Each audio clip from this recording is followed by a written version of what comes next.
entonces que vamos a ver es el de los llamados derechos personalísimos. Nosotros habíamos visto derechos subjetivos. ¿Recuerdan cuando empezamos el curso que dijimos derecho objetivo y derechos subjetivos? Como la facultad que tiene una persona de exigir de otro un determinado comportamiento, facultad o prerrogativa que el derecho objetivo, que el ordenamiento jurídico le concede.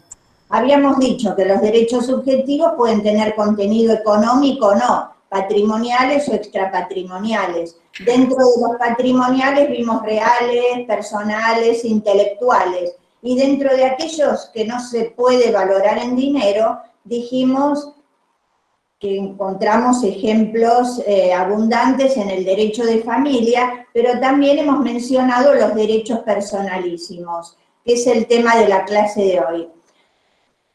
Algunos autores en los textos no lo tratan dentro de la parte general, digamos así, sino cuando empiezan con el tema de persona, que es el tema que nosotros vamos a empezar la clase que viene, y mencionan sus atributos, nombre, estado, domicilio, capacidad, patrimonio, le agregan también los derechos de la personalidad. O sea que algunos autores piensan que son derechos subjetivos y otros autores dicen son atributos o derechos de la personalidad. De una manera u otra, es el tema que vamos a ver en la clase de hoy. ¿Qué es un derecho personalísimo? ¿Se acuerdan que nosotros dijimos en la otra clase, cuando vimos irretroactividad de la ley, que ¿cuándo se adquiere un derecho? Vimos que Vélez hablaba de derechos adquiridos, ¿recuerdan? Y derechos en expectativa. Y dijimos, ¿cuándo se adquiere un derecho? Bueno, obvio, cuando el particular cumple todos los requisitos que la ley impone para la adquisición de ese derecho. Bueno, para ser titular de derechos personalísimos no hace falta cumplir ningún requisito, solamente ser un ser humano, ser una persona humana. Estos derechos son derechos innatos, vienen ya con la persona, ¿no es cierto?, desde el nacimiento, eso quiere decir innatos. Vitalicios, no se pierden durante el tiempo, se tienen durante toda la vida. Son derechos que no están en el comercio, que no pueden ser objeto de actos jurídicos, si bien uno no los puede comerciar, están lo que se llama fuera del comercio. Si bien cuando son vulnerados se puede pedir una indemnización por el daño sufrido, pero no son objeto de un negocio jurídico, ni son susceptibles de valorar en dinero para comerciarse. Entonces son innatos, vitalicios, son absolutos, porque se pueden reclamar su respeto frente a cualquiera. Son de objeto interior, son imprescriptibles, no se pierden por no ejercitarlos a través del tiempo. Bueno, son esos derechos que se tienen, como dije, por el mero hecho de ser persona. El derecho a la vida, el derecho al honor, a la intimidad, el derecho, digamos, a la integridad física, a rechazar tratamientos médicos. Bueno, ahora vamos a ver en qué consiste todo esto. Miren, esto lo van a ir viendo en otras materias, en derecho constitucional y en otras materias también. Lo que vamos a dar hoy son lineamientos, porque verdaderamente para poder ver en profundidad todo esto necesitaríamos un curso. Incluso en la cátedra hemos estado dando posgrados sobre esto. Dentro del posgrado de responsabilidad médica y derecho de la salud, hemos visto específicamente estos temas en profundidad. Lo que vamos a ver hoy son lineamientos, para que ustedes tengan una idea acerca del tema y lo puedan conectar con los derechos subjetivos o con los atributos de la persona. Antes de la sanción de este Código Civil y Comercial, había solamente un artículo en el código, que era el 1071 bis, que se refería al derecho a la intimidad, pero no había otros artículos referidos al tema, sí leyes especiales que ahora vamos a mencionar, como la ley de trasplantes, la ley de ejercicio de la medicina, la ley de derechos del paciente, bueno, y otras que ahora vamos a ver. El mérito, digamos así, de este código es que dentro de la parte general, en el título primero, capítulo 3, o sea, arrancando con el artículo 51, este capítulo 3 dice derechos y actos personalísimos. Del 51 al 61, ustedes tienen artículos que, si bien lo tenemos que conectar con leyes especiales, pero tenemos una base normativa dentro del código mucho más extensa de lo que teníamos con el código derogado. Perdone, profesora, sí. ¿qué artículos están comprendidos? Del 51 al 61. 51 al 61 de la parte tercera. Artículos 51 a 61 del código. Estos artículos, ¿dónde están insertos? Están en la parte primera, digamos, y es el título primero, capítulo 3.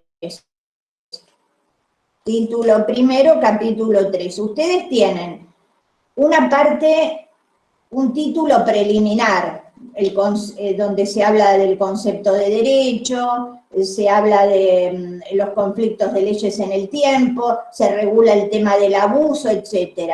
Luego comienza el libro primero, que es la parte general. Dentro del libro primero y el título primero, capítulo 3. Pero es 51 a 61.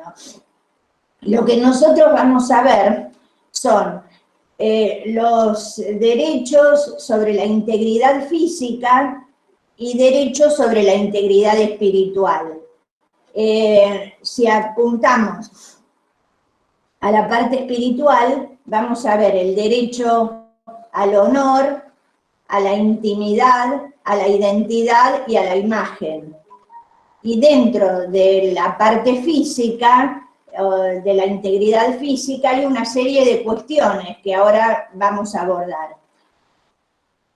Este código y este capítulo, como les decía, comienza con el artículo 51, que dice que la persona humana es inviolable y en cualquier circunstancia tiene derecho al reconocimiento y respeto de su dignidad. Este tema de la dignidad, que se incorpora por primera vez en el código, abre un abanico de posibilidades, ¿no es cierto?, de reclamar derechos,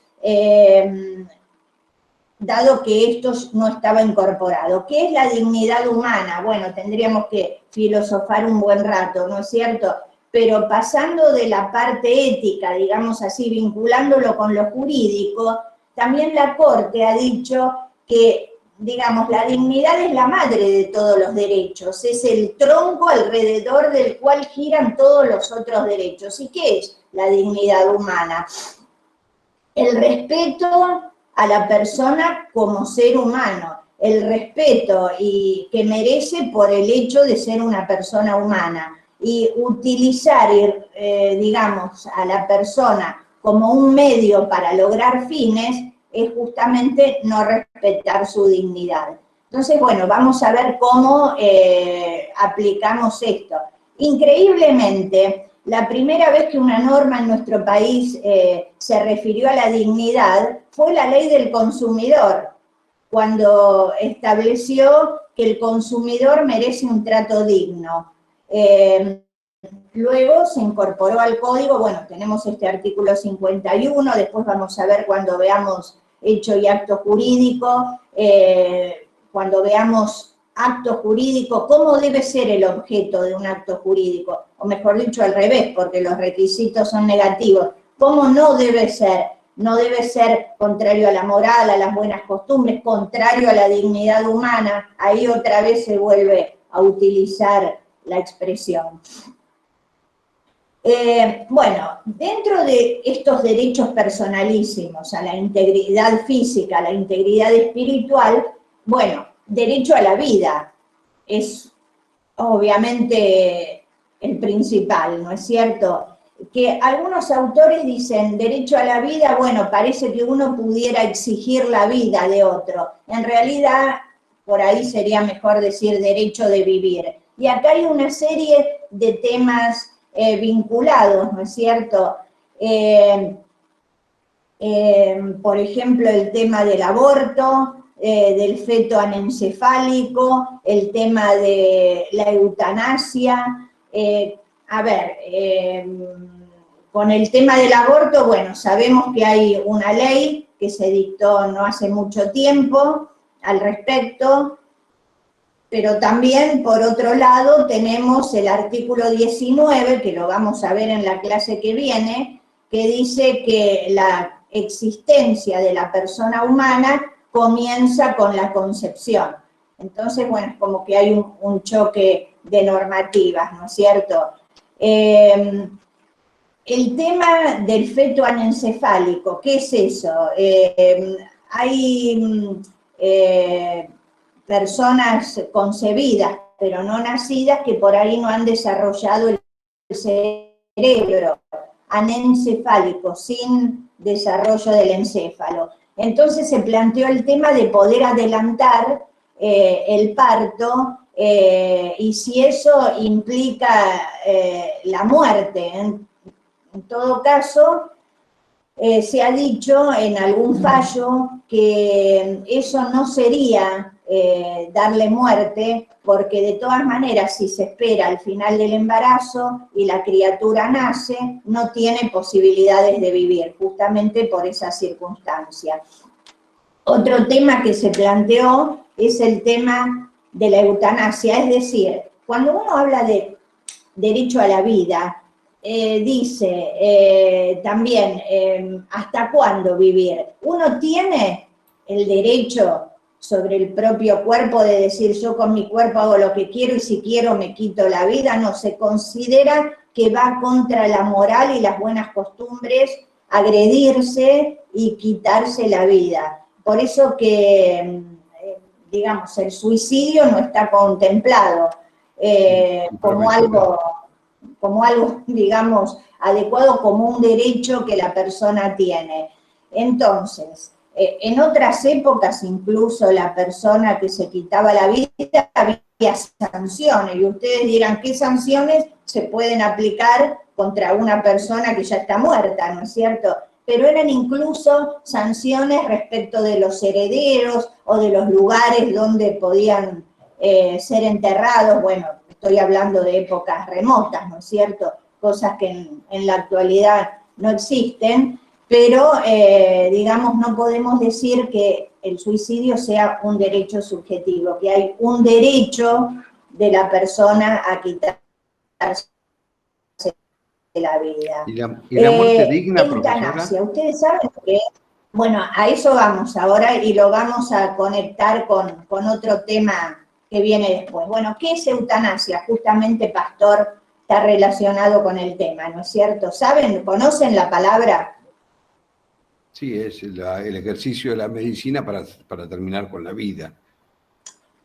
De la medicina, claro, para terminar con la vida de un paciente. Estamos hablando, bueno, de una persona que a lo mejor está en un estado terminal o que a lo mejor tiene sufrimientos o una situación irreversible, y la eutanasia sería quitarle la vida para que no siga sufriendo. Si vamos a mirar el término eutanasia, significa la buena muerte, ¿no es cierto? O muerte dulce. Ahora, dentro del concepto de eutanasia ustedes van a ver la voluntaria y la involuntaria.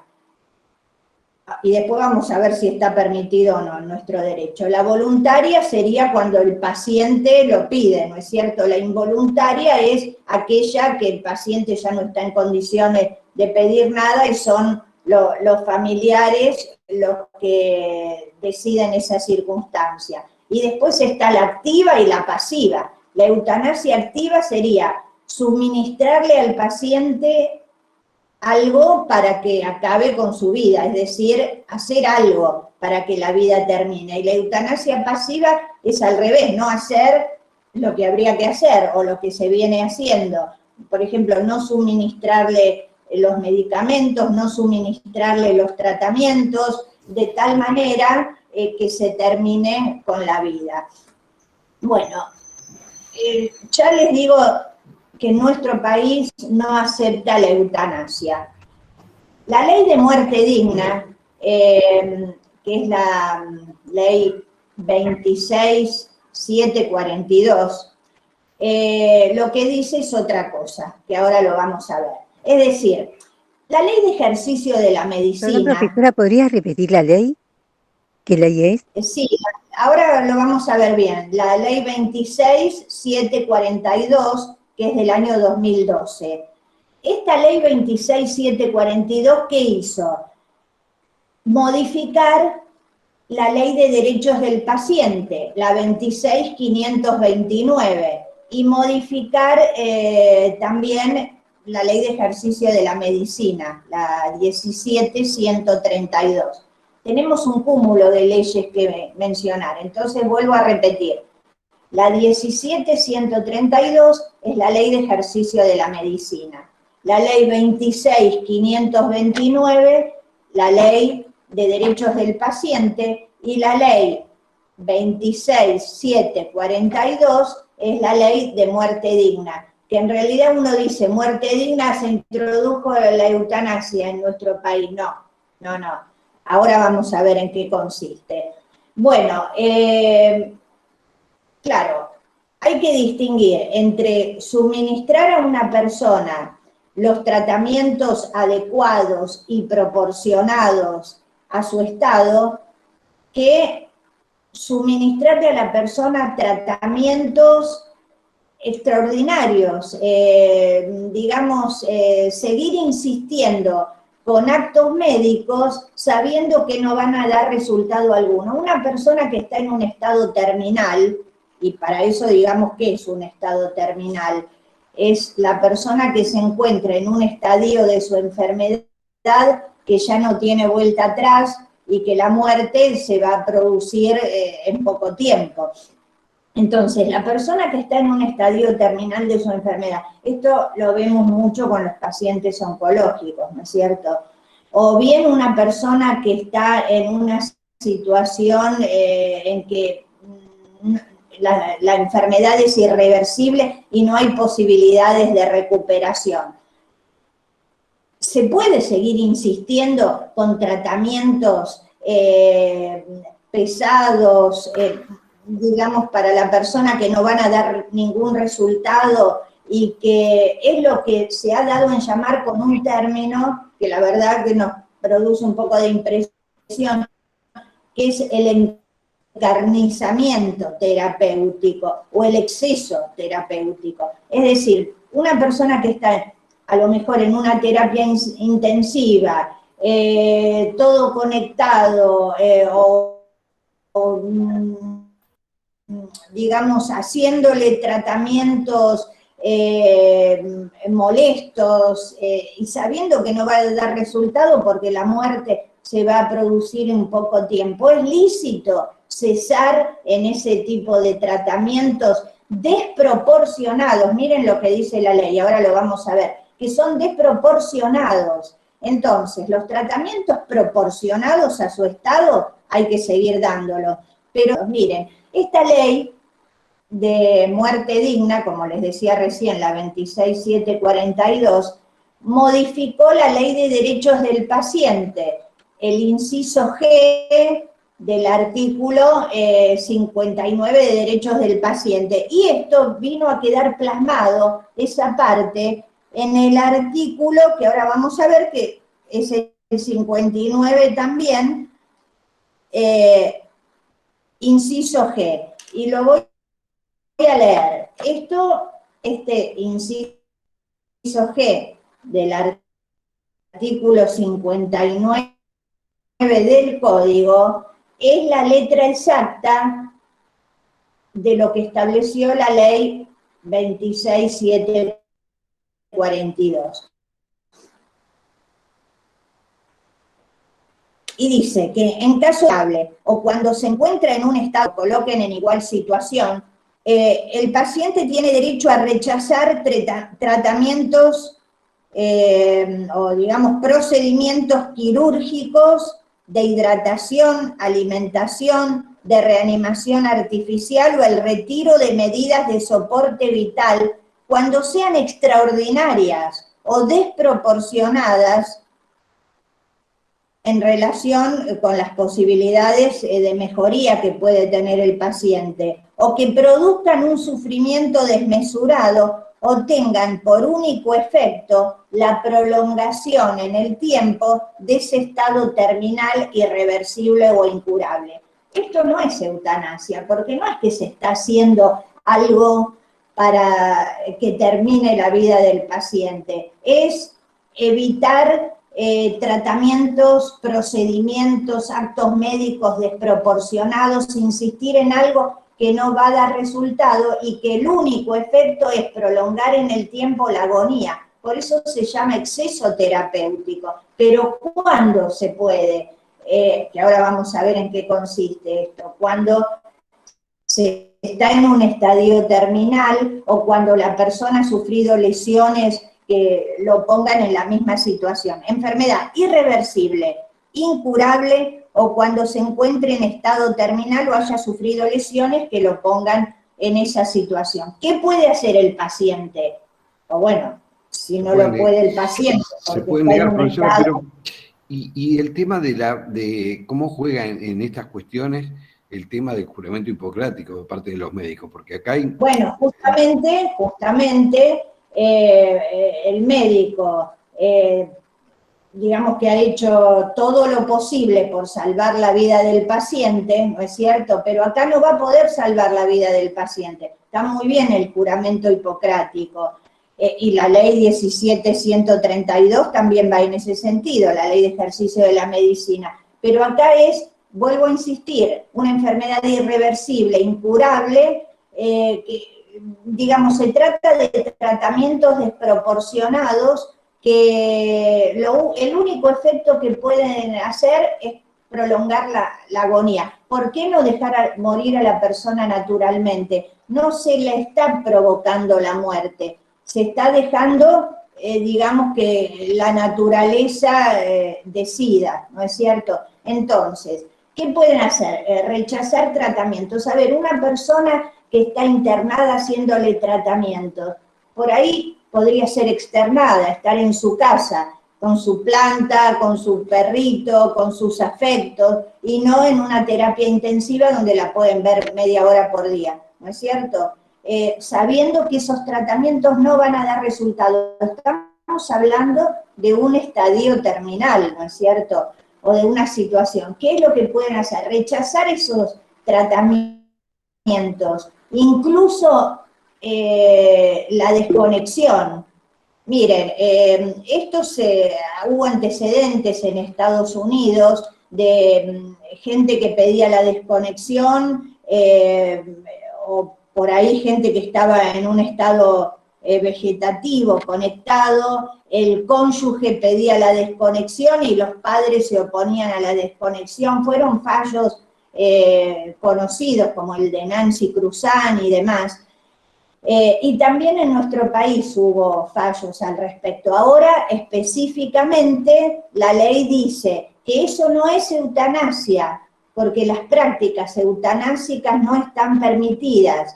Esto es, digamos, no insistir en el encarnizamiento terapéutico. Incluye la supresión o la suspensión de la hidratación y la alimentación. Que esto fue discutido también. A ver, un paciente que está en estado vegetativo, ¿se le puede suprimir la hidratación por sonda, ¿no es cierto? O la alimentación por sonda. Están aquellos que, digamos, están en contra de esto porque dicen hidratarse, beber, comer, o sea, aunque sea por medios artificiales, son actos normales de todas las personas, no son actos desproporcionados o extraordinarios, son actos normales que todos llevamos a cabo. y está aquellos otros que están a favor, que dicen que, digamos, en un estadio terminal, la persona no tiene hambre, no tiene sed, y es prolongar la vida. De todos modos, esta ley 26742 incluyó dentro de los actos médicos que pueden suspenderse o dejarse de hacer, la hidratación y la alimentación. Porque, ¿qué es lo que se puede suspender? Miren lo que dice. Procedimientos quirúrgicos de hidratación, alimentación, de reanimación artificial, o sea, no seguir reanimando a la persona, dejémosla morir si es su curso natural. Por ahí está en el curso de la agonía, hay un paro cardíaco y se la quiere reanimar. Entonces, se puede pedir que no se reanime, que se deje morir en paz a la persona. Entonces, reanimación artificial o el retiro de medidas de soporte vital, como es un respirador. Cuando sean extraordinarias o desproporcionadas con las posibilidades de mejoría. Obviamente que si todo esto no es desproporcionado, es proporcionado y puede significar una mejoría para la persona, entonces no es lícito hacerlo, pero tenemos que ponerlo en el contexto. Esto es la muerte digna que se introdujo en nuestro país, no la eutanasia como para hacer algo o no hacer algo para que se provoque la muerte. Inclusive, entonces, profesora, se puede dejar la manifestación de voluntad ahora. Claro. Uno puede dejar expresa la manifestación de voluntad respecto de prácticas médicas invasivas, Hay un tema que es interesante, que es el de Schumacher, que está desde el 2013 en un estado vegetativo. Claro, esto se llaman directivas médicas anticipadas. Una persona, cuando está bien de salud o está en condiciones de expresar su voluntad, puede dejar previsiones para cuando no pueda manifestarse. Lo puede hacer, digamos, ante escribano público, ¿no es cierto? Y dejar manifestado qué es lo que quiere. Si la persona no lo hizo o no está en condiciones de hacerlo mientras está cursando la enfermedad, obviamente lo pueden tomar estas decisiones el cónyuge o conviviente y los parientes hasta el 4º grado de consanguinidad. Bueno, obviamente primero los más cercanos, ¿no es cierto? Lo dice el artículo 60, directivas médicas anticipadas. La persona plenamente capaz puede anticipar directivas y conferir mandato respecto de su salud. O sea, yo puedo anticipar directivas, pero también puedo decir, designo como apoderado, como mandatario a tal persona para que tome decisiones en un momento determinado respecto de algún tema que no hubiera sido previsto en esas directivas. Puede también designar a las personas que han de expresar el consentimiento para los actos médicos y las directivas, escuchen esto, las directivas que impliquen desarrollar prácticas eutanásicas se tienen por no escritas. O sea, vuelvo a insistir, la eutanasia como modo de provocar la muerte está descartada en nuestro país. Cuando hablamos de muerte digna introducida por la 26742, estamos hablando de evitar el encarnizamiento terapéutico o el exceso terapéutico. Bueno, respecto de la integridad, miren, son tantos los temas que tenemos que ver que voy a tratar de ir un poco rápido. Ya les digo, estos temas ameritarían un curso entero, pero tenemos una clase, así que vamos a tratar de cubrir los temas como para que ustedes se vayan con una idea al respecto. El tema de la integridad física. Uno puede hacer lo que quiere con su cuerpo. Realmente, el cuerpo es el envase material que tenemos que nos permite actuar, ¿no es cierto? Somos cuerpo y alma, somos cuerpo y espíritu. El cuerpo es lo que necesitamos para actuar en la vida y entonces tenemos la necesidad y la obligación de cuidarlo y de no realizar prácticas que vayan contra las buenas costumbres. Es, digamos, un valor personal y social también. Ahora, ¿cómo entendemos determinadas actividades que podrían poner en riesgo la vida de la persona? A ver, deportes peligrosos. ¿Qué es lo que justifica la existencia de esos deportes peligrosos? ¿Y qué es lo que justifica que se le pueda exigir a quien a lo mejor celebró un contrato que esas actividades las lleve a cabo? Bueno, a ver, los pilotos de Fórmula 1, yo no sé muy bien a qué velocidad van, pero creo que a 300 y pico por hora, ¿no? Sabrán los muchachos que sean fierreros o chicas, corregirme si no es así. Entonces yo digo, ¿qué es lo que justifica al dueño de la escudería exigirle al piloto que se meta en el auto y vaya a 300 y pico kilómetros por hora cuando él pone en peligro su vida? Y sabemos que han habido accidentes y que han perdido la vida.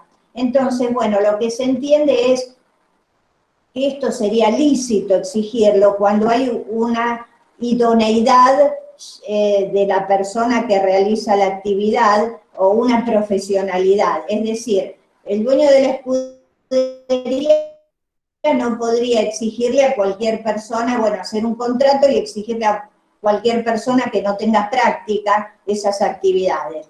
Bueno, ahora no se usan los animales en los circos, ¿no? Que se entiende como un acto de crueldad. Pero bueno, cuando estaba el domador de los leones que se metía adentro de la jaula, bueno, es la práctica, digamos, todos estos deportes peligrosos, entonces, son lícitos. Incluso hay, digamos, espectáculos de los cuales se obtienen importantes ganancias, ¿no es cierto? Pero ¿qué es lo que lo justifica? Poner en riesgo la vida y la integridad física de otra persona, bueno, justamente el tema de la práctica, ¿no es cierto? Entonces, estamos hablando si uno se puede inferir daño a sí mismo o exigir otra persona, exigirle a alguien que se infiera un daño. Entonces, no, eso va contra la moral, contra las buenas costumbres, que son expresiones que están reiteradamente mencionadas en el código, la moral y las buenas costumbres. Pero profe, yo tengo una duda. Un motivo de justificación. Sí, Nicolás. Con el tema de infligirse daño a uno mismo, ¿dónde quedaría el artículo 19 de la Constitución Nacional en cuanto a las acciones privadas de los hombres, que bueno, etcétera? Claro, bueno, obviamente las acciones privadas de los hombres que no dañen a otros quedan exentas de la acción de los magistrados y solo quedan para Dios, ¿no es cierto? Pero bueno, desde el punto de vista del derecho no se pueden justificar como actos permitidos, ¿no es cierto? No es posible infligirse un daño. Y si uno ve a una persona que lo está haciendo, si está solo, bueno, y lo hace, no hay posibilidad de tratar de ayudarlo e impedirlo. Pero si se ve a una persona, uno no pasa indiferente al lado y no tiene ninguna actitud de socorro, de tratar de impedirlo, ¿no es cierto? Entonces, por eso, y tiene que ver aparte con el tema de la famosa ley de salud mental respecto del daño para sí o para terceros. Claro, bueno, eso lo vamos a ver en otra de las clases, que justamente tenemos un ejemplo bien reciente de eso, ¿no es cierto? Del tema de la salud mental. Sí, ya dentro de la integridad física entraría entonces el tema de las picadas cuando corren a alta velocidad por la calle y ponen en riesgo la vida de otras personas, ¿o no? No, obviamente, y que esto también está prohibido por la ley de tránsito, ¿no es cierto? Independientemente de estos temas que estamos viendo, es una infracción. Pero no entra como en este tema de tránsito. Pero no entra, me confundí yo entonces, no entra dentro de este tema. No, bueno, pero también está poner en riesgo la vida, ¿no es cierto? ¿Qué causa de justificación hay para ser picada y hacer esto? No hay ninguna causa de justificación. En el caso de los deportes peligrosos, que están regulados y están picadas no son un permitidos. deporte. Claro, es un deporte y aparte es la profesionalidad adquirida por la práctica, porque aún así fuera un deporte, pero ponemos a llevar a cabo la actividad a una persona que no es idónea, que no tiene práctica, tampoco puede, digamos, exigírsele que lleve a cabo esa actividad cuando no es un idóneo y sabemos que lo estamos poniendo en peligro o en riesgo de dañarse. Bueno, voy a continuar con el tema de la integridad física. Miren, discúlpenme, hay tantos temas, a mí me gustaría hablar y debatir de cada uno, pero ya les digo, necesitaríamos un curso entero para esto. Yo lo que quiero es que se vayan con una idea de esto. Esto lo van a volver a ver desde otro punto de vista en otras materias. Bueno, dentro de la integridad física está el tema de los tratamientos médicos. ¿Uno tiene o no tiene derecho de rechazar tratamientos médicos? Si el médico dice, mire, tiene que hacer tal tratamiento, tiene que operarse, uno tiene que aceptar mansamente lo que dice el médico y someterse. En otra época, los médicos estaban formados en la escuela paternalista. El médico estaba allá arriba en el pedestal y el paciente escuchaba, el médico haga esto, esto y esto, sin demasiada explicación, y el paciente tampoco tenía la costumbre de preguntar, de indagar, de comparar, de hacer una interconsulta. Esto ha ido cambiando, ¿no es cierto? La formación en las facultades de medicina ha ido cambiando. Un concepto que tienen que tener muy en cuenta es lo que se llama consentimiento informado. ¿Qué es el consentimiento informado? Dentro de los derechos del paciente, Ley 26.529, y está también ahora en el código, que lo vamos a ver, el paciente tiene derecho de ser informado. O sea, cuando le dice haga esto, bueno, la persona tiene que prestar conformidad, ¿no es cierto? Y prestar conformidad luego de haber sido informado adecuadamente acerca del diagnóstico que tiene, del pronóstico, acerca de las alternativas terapéuticas que tiene, cuáles son los riesgos, cuáles son los beneficios, cuáles serían las consecuencias de no llevar a cabo la práctica. Miren, vamos a leer este artículo, sigo con el 59, que este se refiere exactamente al consentimiento informado. Y dice, no sé si tienen los códigos ahí a mano, pero me pueden seguir en la lectura del artículo. El consentimiento informado para actos médicos e investigaciones en salud puede ser emitido luego de recibir una información clara y precisa, y ahora señala los puntos acerca de los cuales tiene que recibir la información. Su estado de salud, el procedimiento propuesto, explicándole ese procedimiento, qué objetivos persigue, los beneficios que se esperan del procedimiento, cuáles son los riesgos posibles de llevar a cabo la práctica, cuáles son los efectos colaterales que pueda traer, qué procedimientos alternativos pueda existir y los riesgos, las consecuencias previsibles de la no realización de la práctica, y el inciso G es lo que decíamos. También hay un consentimiento informado y el paciente tiene que saber que puede rechazar esos tratamientos o prácticas médicas extraordinarias que constituyen lo que se llama el encarnizamiento terapéutico. También tiene que ser informado acerca del derecho a recibir cuidados paliativos en el proceso de su enfermedad. ¿Qué es esto de los cuidados paliativos? Cuando la ciencia ya no puede curar, puede cuidar. Los cuidados paliativos están incluidos también en el PMO, en el programa médico obligatorio, que es el programa mínimo que cualquier obra social, cualquier prepaga mínimo, tiene que ofrecer al paciente. Miren, esto de los cuidados paliativos surgió en épocas remotas, que eran los hospices, los hospicios, que en principio no eran para cuestiones de salud. Cuando los peregrinos iban por los caminos y estaban muy cansados, recibían en esas casas de acogida. Luego vieron que había personas enfermas y luego los hospicios se convirtieron en lugares donde se recibían a las personas enfermas. Los cuidados paliativos, ¿qué son? Esos cuidados tanto físicos como espirituales que se le puede dar a una persona, generalmente que está en un estado terminal, cuando ya la medicina no puede curar. Entonces es una asistencia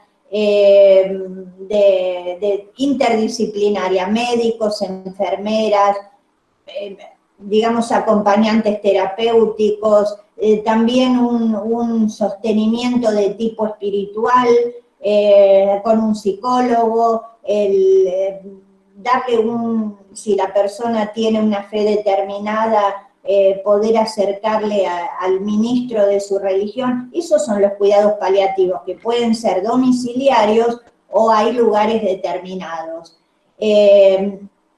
Por eso, dentro del consentimiento informado, el paciente también tiene que saber que tiene derecho a tener esos cuidados paliativos. Por eso, relacionado con el encarnizamiento terapéutico, cuando tiene el derecho de rechazar eso que es extraordinario, desproporcionado, tiene que saber que puede tener acceso a esos cuidados paliativos.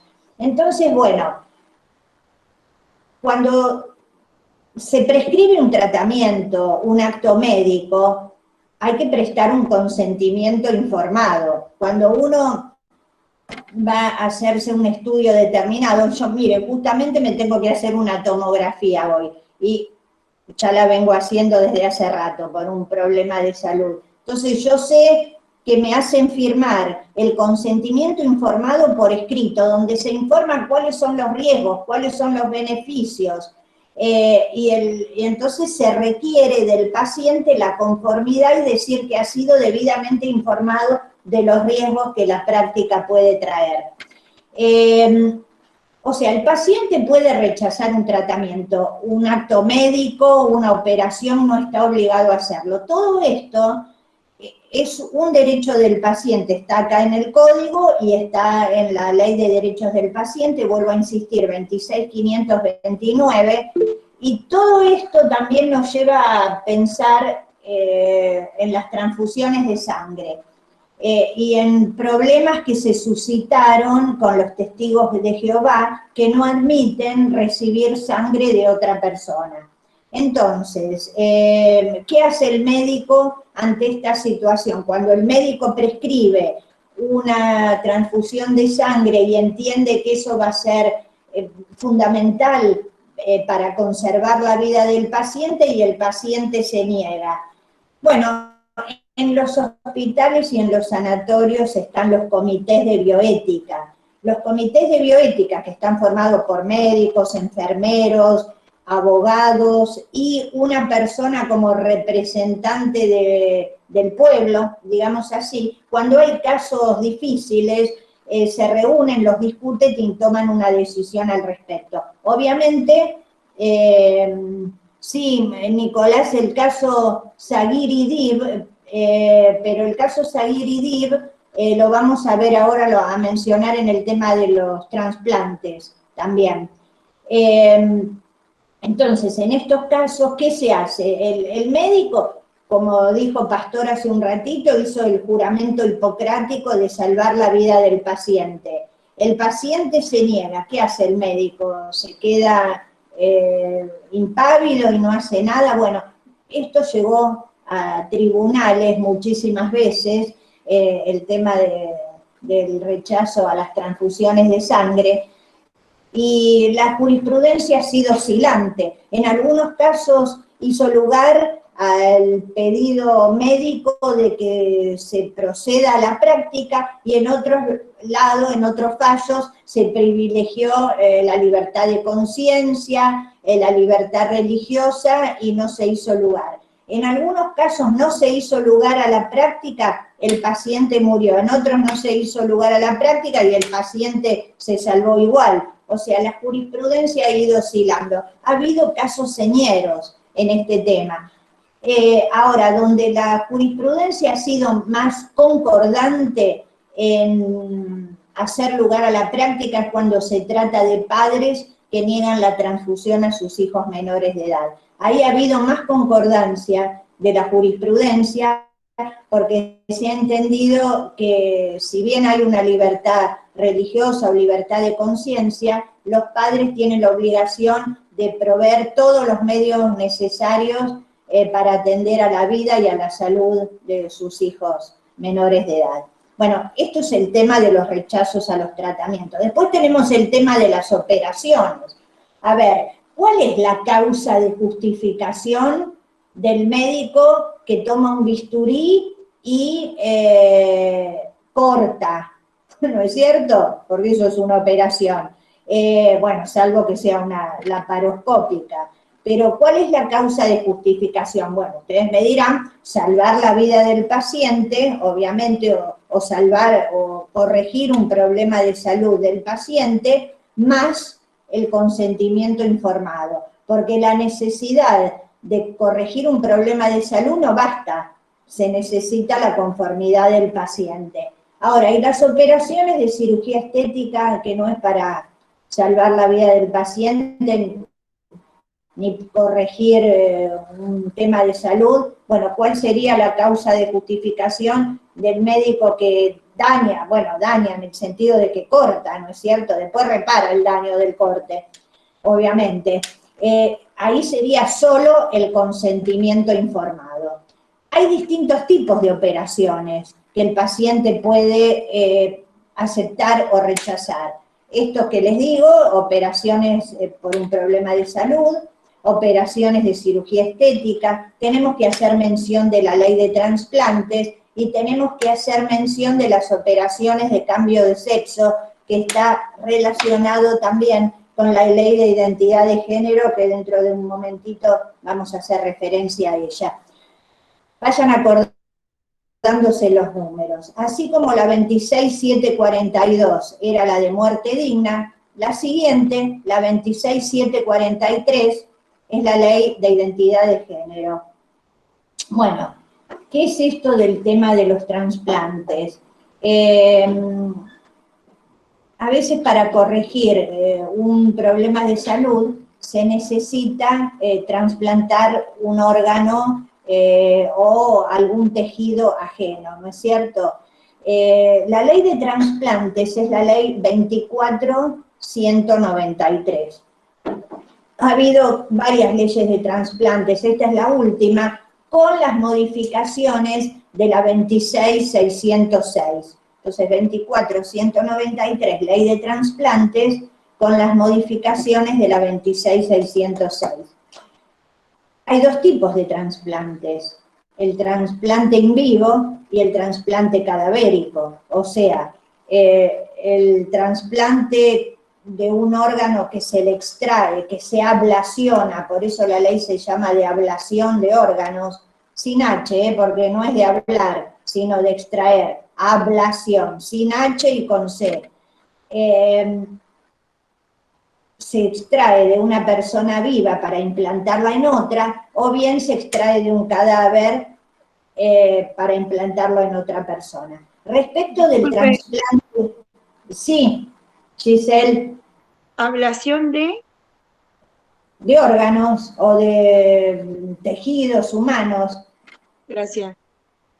El trasplante in vivo requiere una serie de requisitos, valga la redundancia. Bueno, primero tendríamos que ver la edad en que una persona puede donar órganos. La ley dice los 18 años. Ustedes fíjense que ¿a qué edad se adquiere la mayoría de edad? 18 años. 18. Marcelo, muy bien. Cuando todavía en el año 2010, recién se introdujo esta modificación, ¿no? De la mayoría de edad a los 18 años, porque antes era a los 21, con el código. Y con el código modificado por la 17711, porque la edad originaria de mayoría de edad del Código de Vélez era 22. Bueno, cuando se introdujo los 18 años, quedó digamos, la edad mínima para tener capacidad para donar órganos en los 18 quedó a la par con la mayoría de edad. Pero antes de este momento, del 2010, era importante porque, miren, la mayoría de edad era los 21, pero se podía donar órganos antes, a los 18. La ley sigue diciendo 18. Pero aquí, ¿qué pasa? Que esto lo vamos a ver en otra clase, cuando veamos menores. El código dice en el artículo 26 que los menores o los adolescentes, así lo llaman, ¿no? A partir de los 16 años son considerados como adultos para las decisiones sobre su propio cuerpo. Entonces, acá hay una duda que todos tenemos, ¿es a los 18 o es a los 16 la edad mínima? Está bien, el código es posterior, y siempre uno dice, la ley posterior deroga la anterior, pero también hay una circunstancia, que la ley de trasplantes es específica para la materia, y el código es una ley general. Entonces, ¿qué aforismo aplicamos? ¿El que la ley posterior deroga la anterior o el que la ley especial prevalece sobre la ley general? La duda está. Bueno, entonces, edad mínima para donar órganos, y la ley lo que trae es una lista de órganos y de material anatómico que puede ser donado. Bueno, obviamente en vivo, ¿no? Obviamente que no se va a donar el corazón para que la persona donante deje de vivir. Se pueden donar siempre lo que sea órganos dobles. Sabemos que el hígado se puede extraer una parte y se regenera. Bueno, ¿y cuáles son los requisitos? Tener la edad mínima para donar, y aparte el receptor tiene que ser un pariente relacionado. Es decir, tiene que ser pariente consanguíneo hasta el 4º grado, o bien el cónyuge o el conviviente. ¿Y por qué es esto? Bueno, en principio, uno de los motivos es para evitar el rechazo del órgano, ¿no es cierto? Claro, que primero había muchos rechazos cuando se empezó, pero después cuando apareció la heparina, bueno, fue mucho mejor porque se pudo evitar. Y otro motivo es también, digamos, evitar la comercialización. Sí, Jimena, ¿vos querías decir algo? No, justamente eso, para evitar el comercio. Claro, para evitar el comercio. Entonces son dos razones que concurren. 8 y 4, me voy a apurar un poco.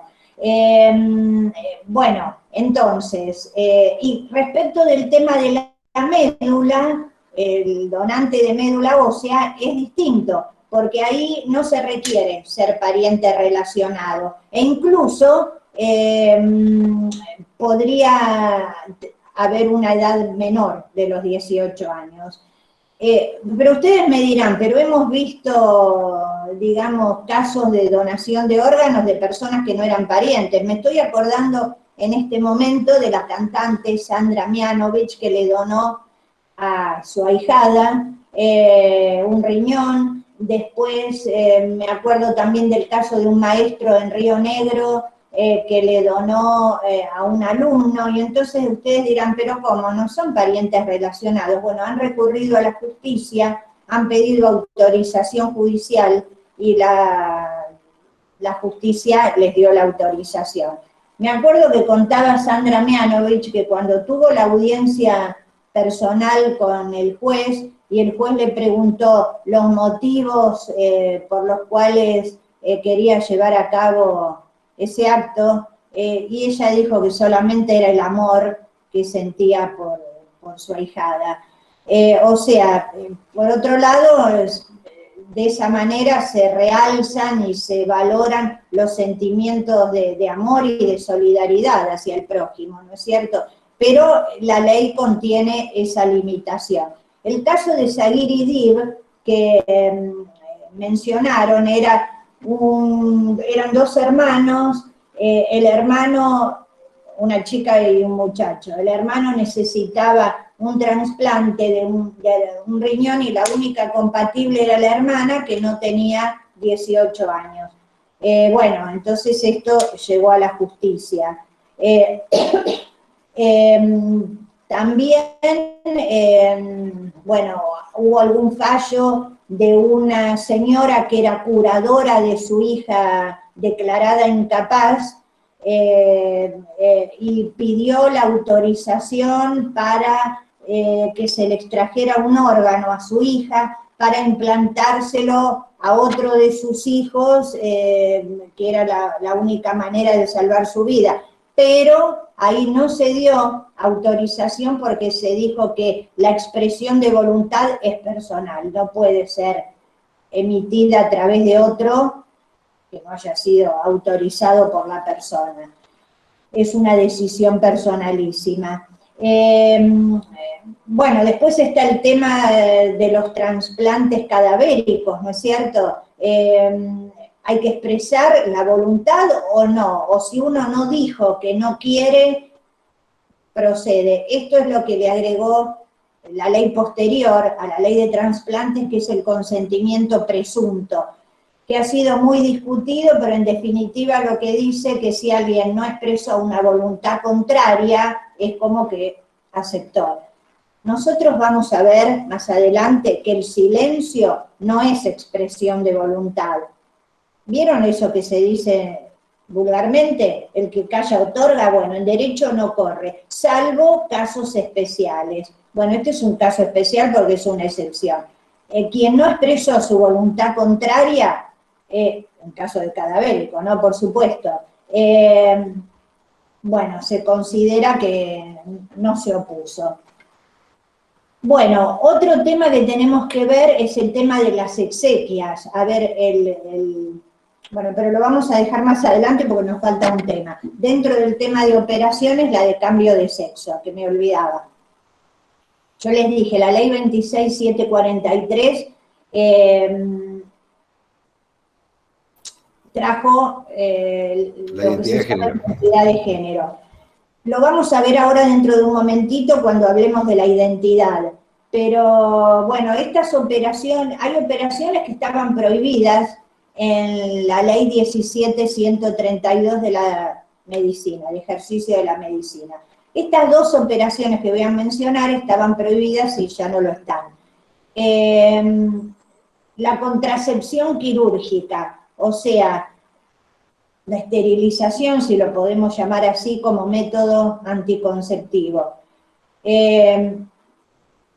La ley, si no me equivoco, 26.130, y no me equivoco, de contracepción quirúrgica, que es del año 2006, dice que toda persona mayor de edad tiene derecho a acceder a la realización de prácticas denominadas ligadura de trompas de falopio y ligadura de conductos deferentes o vasectomía. O sea, la ligadura de trompas en la mujer o la vasectomía en el hombre. Eran operaciones que estaban prohibidas en la ley de ejercicio de la medicina y se dictó esta ley de contracepción quirúrgica. Obviamente, el paciente tiene derecho a ser informado de los riesgos, de los beneficios, de si es reversible o no la práctica, y no se requiere la conformidad del cónyuge o conviviente. Aun cuando uno de los cónyuges quisiera hacerlo y el otro no, no se requiere la conformidad del cónyuge o conviviente. Bueno, otra de las leyes entonces que hemos mencionado, la 26.743, permite las operaciones de cambio de sexo. Después vamos a ver el tema de la identidad dentro de un momentito. Bueno, ¿el cuerpo qué es? El cuerpo muerto, el cadáver, ¿qué es? ¿Es una cosa? Entonces algunos dicen, no, no es una cosa, porque la definición de cosa es, digamos, algo que tiene un valor económico, y el cuerpo no es susceptible, el cuerpo muerto no es susceptible de ser valorado. Sin embargo, dicen algunos autores, sí es considerado cosa, tiene un valor no económico, pero un valor afectivo, un valor espiritual. Por eso está el tema de las exequias, que lo dice incluso acá el artículo 61, que la persona puede disponer el destino de su cadáver para después de su muerte. Claro, la persona puede decir, quiero ser cremado, quiero ser enterrado en tal lugar. Ahora, si no dijo nada, lo dice el artículo también, si la voluntad no ha sido expresada o no se puede presumir, la decisión corresponde al cónyuge o conviviente, por supuesto, y en su defecto, si no hubiera cónyuge o conviviente, a los parientes que están mencionados en el orden sucesorio. Pero siempre esos parientes previendo o imaginando cuál pudo haber sido la decisión de la persona, aun cuando no haya sido expresada. Y las partes separadas del cuerpo, ¿están en el comercio? A ver, obviamente, no las partes están. renovables del cuerpo. ¿Cuáles son las partes separadas del cuerpo? No sé, el pelo, por ejemplo. Ah, ok. ¿No es cierto? La leche materna. Bueno, las células germinales, bueno, hay donantes de esperma también. ¿Qué pasa con todo eso? Bueno, se considera que cuando están separados del cuerpo, podría estar en el comercio, salvo casos especiales. ¿No es cierto? Como el tema de la sangre. Hay una ley, no me acuerdo ahora el número, creo que es 22.900, si no me equivoco, es la ley que se refiere a la dación, a la donación de sangre. Bueno, vamos a pasar en este tiempo que nos queda, por eso decía yo hubiera necesitado un curso entero o por lo menos 3 horas, el doble de esto. Vamos a pasar a los derechos sobre la integridad espiritual. Acuérdense, una H y 3 I, el honor, la identidad, la imagen, la intimidad. Bueno, arranquemos con la intimidad. ¿Qué es la intimidad? A ver, ¿alguien puede decirme qué es la intimidad? Es difícil definirlo, ¿no? ¿Qué es? Son los actos privados de los hombres. Es el acto mismo es el acto privado del hombre con el hombre mismo, o sea, con su propia humanidad, que no están al arbitrio de nadie. Es decir, digamos, puede ser una intimidad personal o familiar, ¿no es cierto? Es ese ámbito que uno quiere mantener apartado de la observación de los demás, ¿no es cierto? Uno no quiere ser permanentemente observado, que una persona permanentemente o circunstancialmente se entrometa en sus cuestiones privadas. Es un derecho personalísimo y como tal, cuando es vulnerado, se puede pedir una indemnización de daños y perjuicios. Si bien estos derechos no tienen una valoración económica, pero cuando son vulnerados, sí se puede pedir la indemnización de los daños sufridos. Esta intimidad este derecho a la intimidad, era el único que en el Código Derogado estaba regulado. Era el artículo 1071 bis. Luego, al dictarse el código, ya tenemos una regulación más específica. Afectaciones ¿El daño moral? La regulación. Sí, bueno, ahora no se habla tanto del daño moral, pero sí, los daños y las incomodidades, los sufrimientos que se puedan haber padecido, pueden ser indemnizados. A ver, artículo 52, afectaciones a la dignidad. La persona humana lesionada, miren lo que dice, en su intimidad personal o familiar, honra, reputación, imagen o identidad, o que de cualquier modo resulte menoscabada en su dignidad personal, puede reclamar la prevención y reparación de los daños sufridos conforme el libro tercero, título quinto, bueno, cuando habla de responsabilidad civil. O sea, puede reclamar la prevención y reparación, es decir, puede pedir una medida precautoria si todavía el daño no se produjo, pero se está por producir, puede pedir la actuación de la justicia. Si ya se produjo, puede pedir la reparación de los perjuicios. Pero fíjense que dice lesionada en tu intimidad personal o familiar. No hay dentro de este capítulo de derechos personalísimos otra norma que se refiere a la intimidad, pero sí está el artículo 1770, que vendría a ser la reiteración de lo que era el 1071 bis del Código derogado. O sea, está en la parte de responsabilidad, de reparación de los daños. Vamos al 1770. Si tienen el código ahí a mano, por favor, 1770. El 1770 dice: protección de la vida privada. El que arbitrariamente se entromete en la vida ajena y publica retratos, difunde correspondencia, mortifica a otros en sus costumbres o sentimientos, o perturba de cualquier modo su intimidad, debe ser obligado a cesar en tales actividades, si antes no cesaron, y pagar una indemnización que debe fijar el juez de acuerdo a las circunstancias. Además, a pedido del agraviado, se puede ordenar la publicación de la sentencia en un diario, bueno, de mayor circulación del lugar.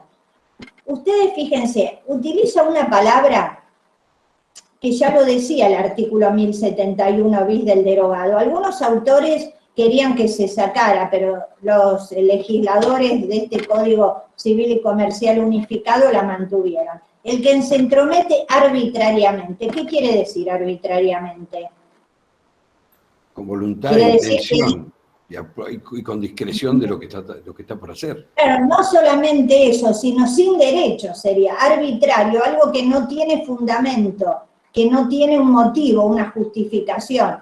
Entonces quiere decir que hay intromisiones que puedan no ser arbitrarias, ¿no es cierto? No sé, tal vez de los padres para, digamos, evitarle un mal a un hijo menor de edad, ¿no es cierto? Entonces, la intromisión arbitraria no está admitida, porque es una intromisión en la identidad. El bullying, bueno, acá están preguntando algo. El bullying en los antecedentes, bueno, podría justificarse también cuando sabemos que hay un mal inminente y grave que se está por producir. Bueno, sería una intromisión que habría que ver si uno la califica o no de arbitraria. Miren que en definitiva todo queda a criterio judicial, la calificación de la intromisión. Esa intromisión o esa lesión a la intimidad, ¿cómo se puede producir? Bueno, publicando retratos, publicando fotografías, como dice el 1770, difundiendo correspondencia, mortificando a otros en sus costumbres o sentimientos, o de cualquier modo se perturbe. Miren que es una cláusula abierta, porque abre un abanico de posibilidades. Dice, cuando de cualquier modo se perturbe la intimidad.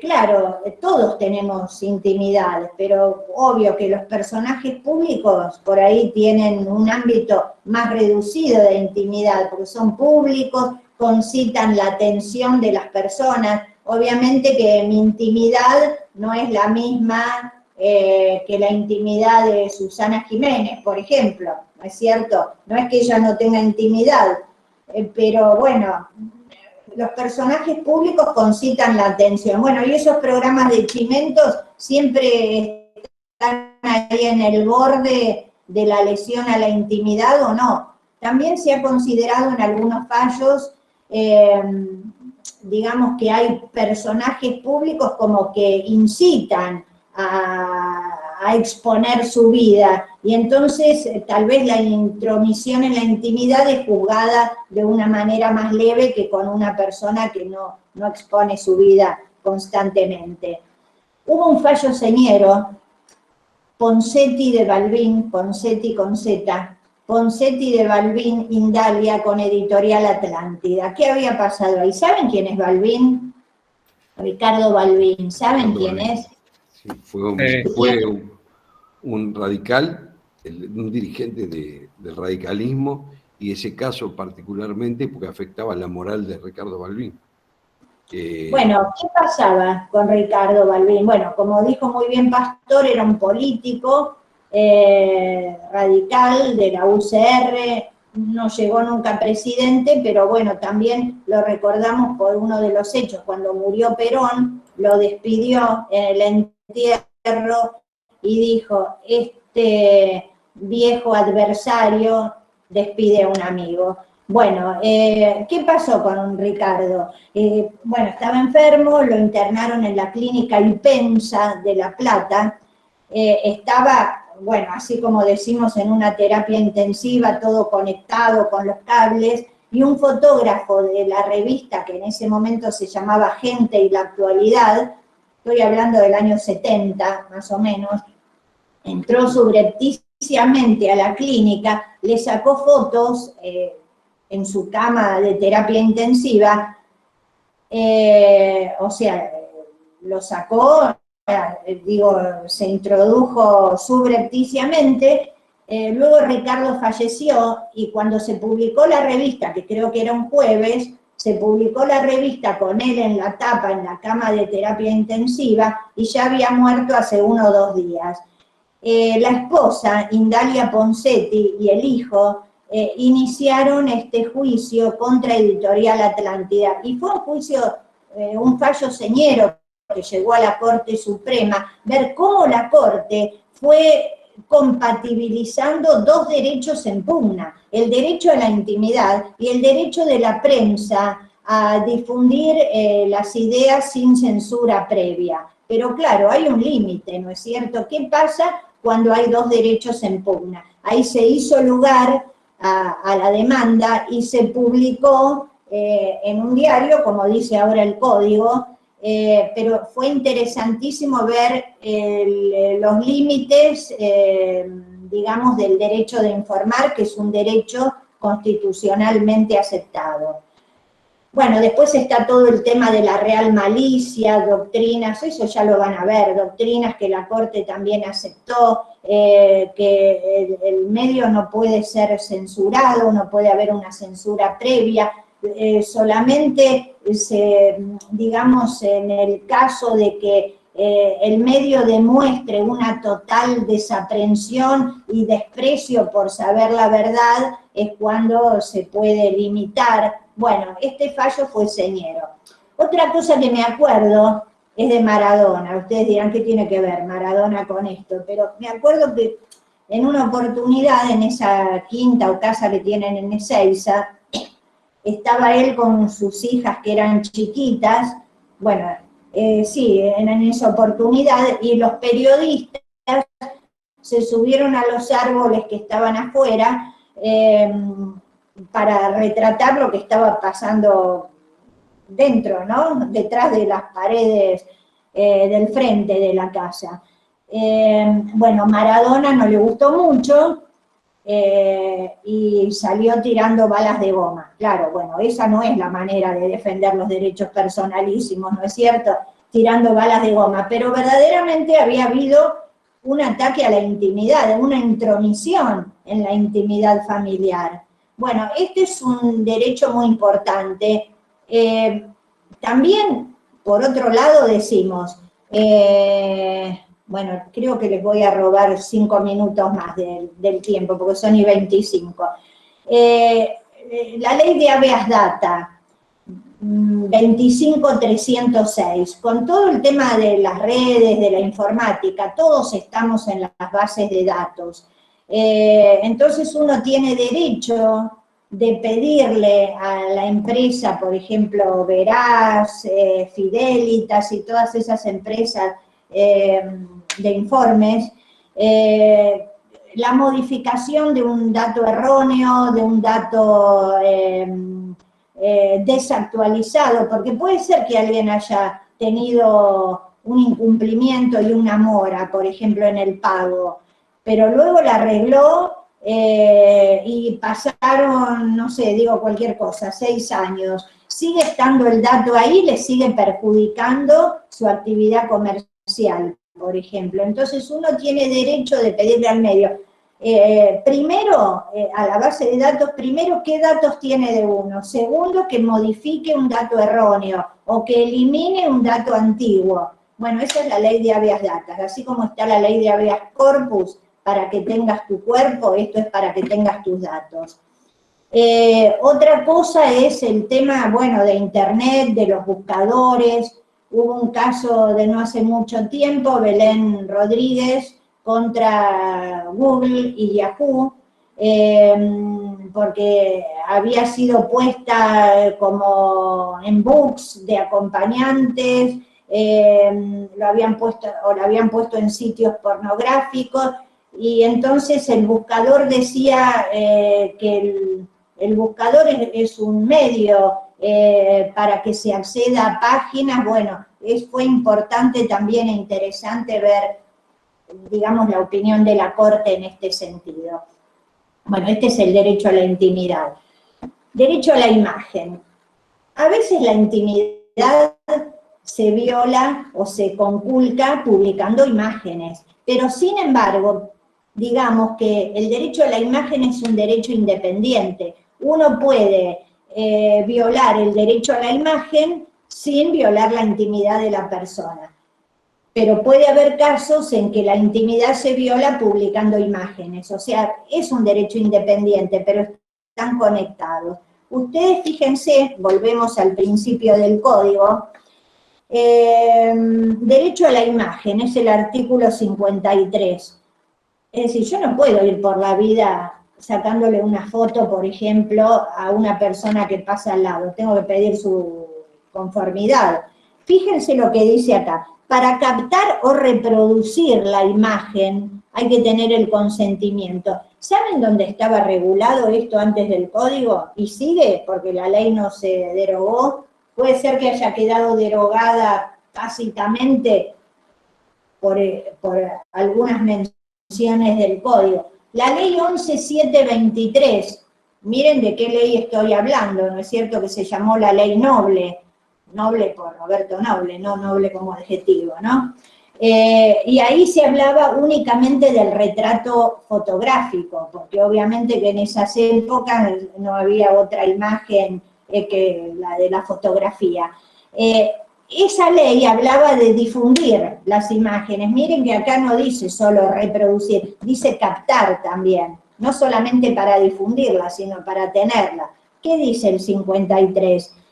Para captar o reproducir la imagen o la voz de una persona de cualquier modo que se haga, es necesario su consentimiento. Y luego se expresa cuáles son los casos en que esa conformidad o consentimiento no es exigible y se puede tomar igualmente la imagen y es libre. Bueno, cuando la persona participa de un acto público, a ver, alguien que está participando de un desfile, yo puedo sacar una foto, no le voy a ir a pedir permiso primero. Sí, los que tengan que ir vayan, yo también me tendría que ir a la otra clase, pero les voy a tomar 2 minutitos más, si son tan amables. Bueno, entonces, la imagen puede ser libre, entonces cuando la persona participa de un acto público, cuando hay un interés, digamos, científico o educacional para ello. A ver, por ejemplo, tenemos que difundir la imagen de un prófugo. No le vamos a pedir permiso primero, ¿no es cierto? Tenemos que hacer un identikit, no le vamos a pedir permiso a la persona. O a veces hay libros en que con temas educativos introducen imágenes, a lo mejor de una persona con determinadas afecciones en la piel. Hay un interés científico, un interés educacional, un interés social, por ejemplo, la persecución del delito. Dice que exista un interés científico, cultural o educacional prioritario y se tomen, bueno, obviamente las precauciones necesarias para evitar un daño innecesario, y que se trate del ejercicio regular del derecho de informar sobre acontecimientos públicos.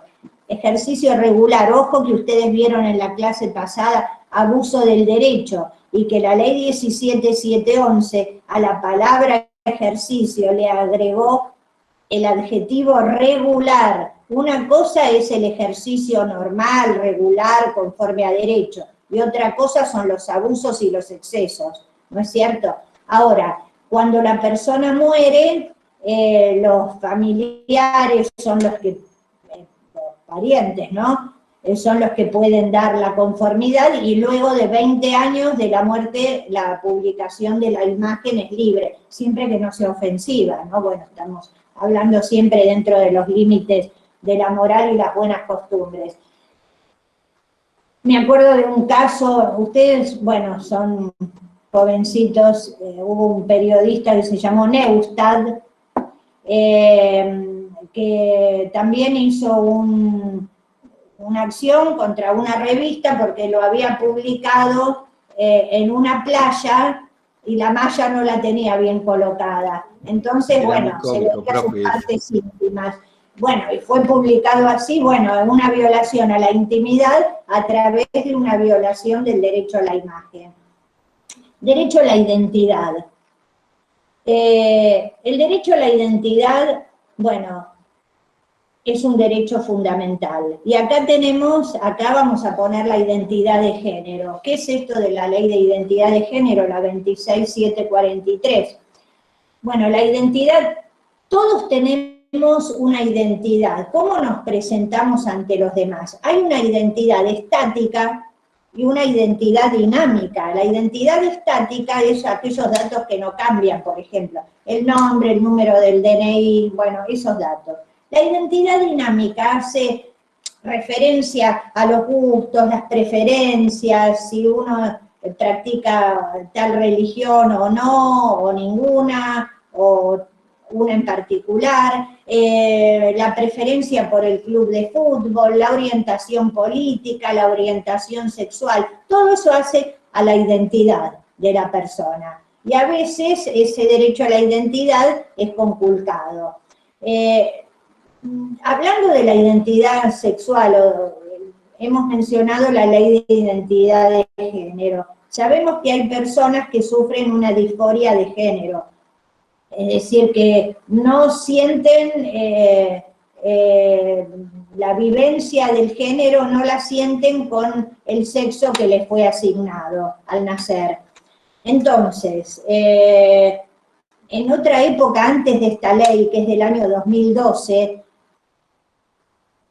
había que recurrir a la justicia para pedir tanto la adecuación del sexo, o sea, el cambio físico del sexo, como el cambio del documento. Algunas personas pedían las dos cosas, ser sometidos a una operación y que se le cambiara el DNI con el nombre y demás, no el número, ¿no? Por supuesto. Y otras personas pedían solamente el cambio del DNI. Miren, en un curso, como dijimos, de posgrado que dimos, hicimos un recorrido por toda la jurisprudencia de nuestro país, de las distintas provincias, y había casos de personas, bueno, que venían tal vez sufriendo desde años el escarnio y demás, y bueno, entonces en muchos casos los jueces hicieron lugar. A veces no hicieron lugar a la operación y sí al cambio de sexo, y en algunos casos sí al cambio de documento, quiero decir. Y en algunos casos ambas cosas. O había transexuales que se operaban en Brasil o en Chile y luego volvían a nuestro país y pedían el cambio. ¿Qué dice la ley 26743? Que persona mayor de 18 años puede presentarse ante el registro civil y pedir el cambio de su DNI y elegir un nombre. La ley dice, derecho a la identidad de género. Toda persona tiene derecho al reconocimiento de su identidad de género, al libre desarrollo de su persona conforme a su identidad de género, a ser tratado de acuerdo con su identidad y en particular a ser identificada de ese modo en los instrumentos que acreditan identidad respecto del nombre de pila, imagen y sexo con los que está registrada. Y el artículo 2 dice, se entiende por identidad de género la vivencia interna e individual del género tal como cada persona la siente, la cual puede corresponder o no con el sexo asignado al momento del nacimiento, incluyendo la vivencia personal del cuerpo. Entonces, toda persona puede presentarse al registro civil sin necesidad de que haya habido una operación, ni siquiera un tratamiento hormonal, ni siquiera, digamos, una indicación psicológica. Esta ley es bastante laxa en comparación con leyes similares de otros países porque no exige nada, solamente ir al registro civil y decir que conforme a esta ley quiere cambiar el nombre, el documento y la foto. Entonces se llena un formulario y se procede al cambio. Y no puede haber, y se modifica la partida de nacimiento también, ¿no? No puede haber ninguna mención en la partida a esta ley. Ahora, ¿qué pasa cuando la persona es menor de edad? Bueno, hay que tener 18 años, ¿no es cierto?, para poder acceder a esta petición. Pueden hacerlo sus representantes legales, pero obviamente que tiene que haber conformidad del menor. Y si hay un choque de voluntades entre el representante legal y el menor, bueno, tiene que haber una autorización judicial al respecto. Una vez que el cambio fue, digamos, llevado a cabo, si después se arrepiente y quiere volver a su identidad, a su género anterior, tiene que pedir autorización judicial. Bueno, esa es la ley de identidad de género dicha en pocos términos. Acá se plantea todo un binario, profesora, ¿qué va a pasar? Y vamos a ver qué pasa esto con la X, ¿no es cierto? X, de los documentos. Yo no he visto ninguna norma al respecto. Identidad de género es en cuanto a masculino y femenino lo que se refiere a esta ley. Bueno, tenemos un antecedente que hemos conocido el otro día, ¿no? Y habrá otros también, pero la verdad que desconozco cómo se va a llevar adelante. Obviamente que el número de documentos se mantiene, y se mantienen las obligaciones y los derechos, no es que se disuelva el matrimonio porque el hombre, por ejemplo, adopte la identidad femenina, ni tampoco se disuelven las obligaciones que se hubieran llevado a cabo. Si yo, con un nombre masculino, asumí una obligación ahora porque tengo un nombre femenino, no quiere decir que soy otra persona y que no tengo que cumplir con la obligación. La ley del nombre, que la vamos a ver más adelante, dice que para cambiar el nombre, no la de género, la ley del nombre, hay que publicar edictos y demás. En este caso no, porque sería otro escarnio publicar, ¿no es cierto?, que la persona ha procedido a cambiar el género. Después hemos visto casos, digamos, increíbles, como aquella persona que cambió de género, en Misiones creo que fue, pero no cambió su aspecto, cambió al género femenino y pidió jubilarse a los 60, como es la ley para la jubilación de las mujeres, en lugar de los 65. Bueno, tendríamos que ver una serie de cosas de las implicancias que esto trae, ¿no es cierto? Claro, se presentó en ANSES con su identidad femenina y pidió la jubilación. bueno, me imagino que tendría los años de aportes, ¿no? Lo que no tenía era la edad con su identidad masculina. Bueno, entonces, el derecho a la identidad, y ya voy cortando, el derecho a la identidad también implica el derecho de la persona de conocer sus propios orígenes.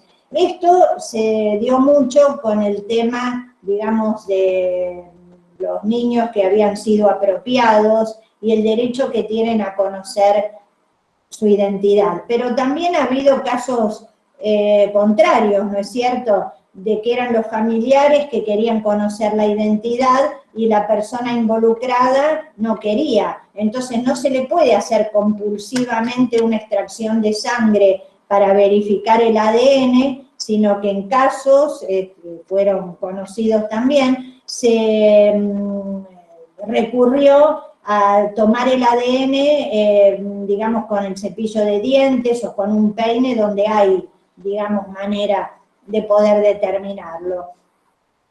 Bueno, ¿y qué nos falta? Tiene que estar la voluntad ahí presente, profesora. Porque el caso de los hijos de Herrera de Noble, que tiene que estar presente la voluntad. Para claro, bueno, justamente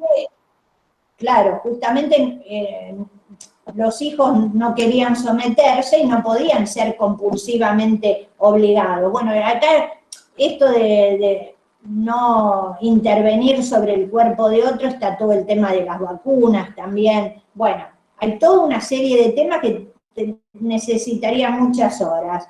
El derecho al honor. El honor, ¿qué es? Hay dos tipos de honor. El honor subjetivo, que es la autoestima. Cada uno tiene una imagen de uno mismo, ¿no es cierto? Sabe dónde están sus fortalezas, sus defectos. Esa es la propia estima, la autoestima.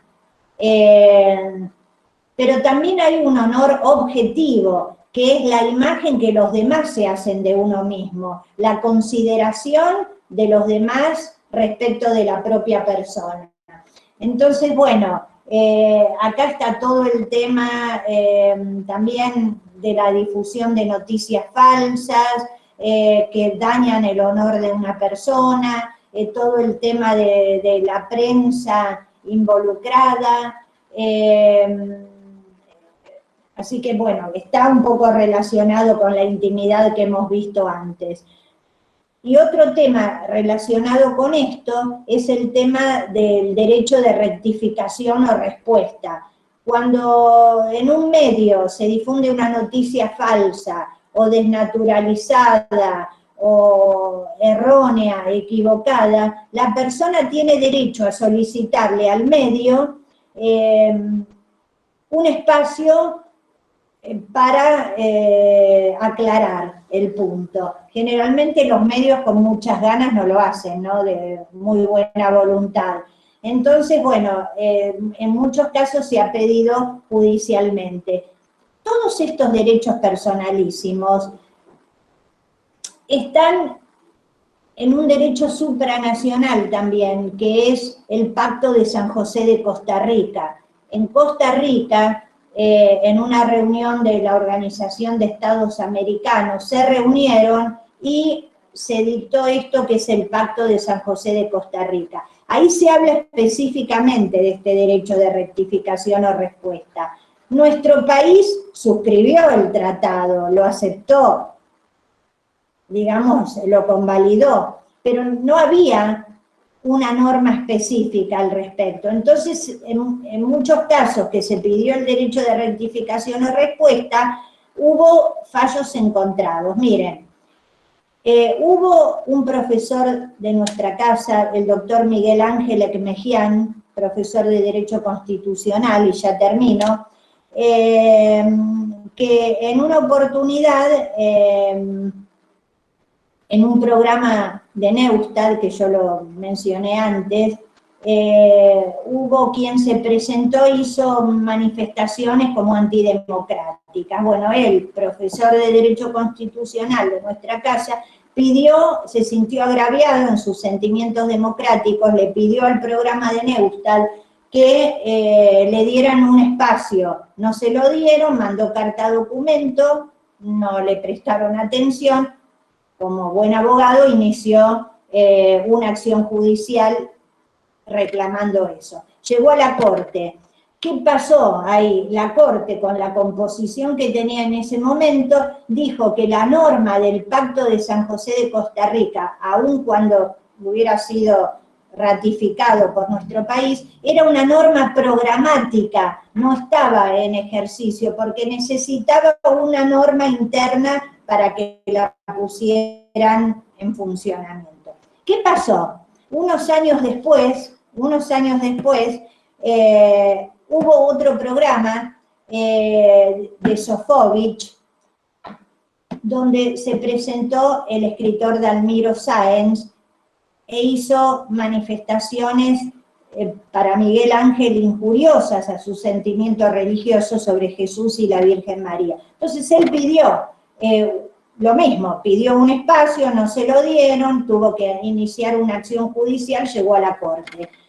¿Qué dijo la Corte? Ya estaba compuesta de manera diferente de aquel otro caso de Mejián con Neustadt. ¿Qué dijo?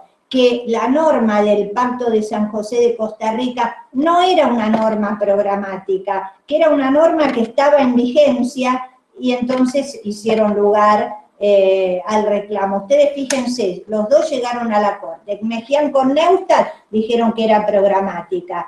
Mejián con Sofovich dijeron que no era solamente un programa, sino que estaba en acto, en ejercicio, ese derecho. 8:47. Primero que voy a dejar de grabar. Tiene que parar la grabación.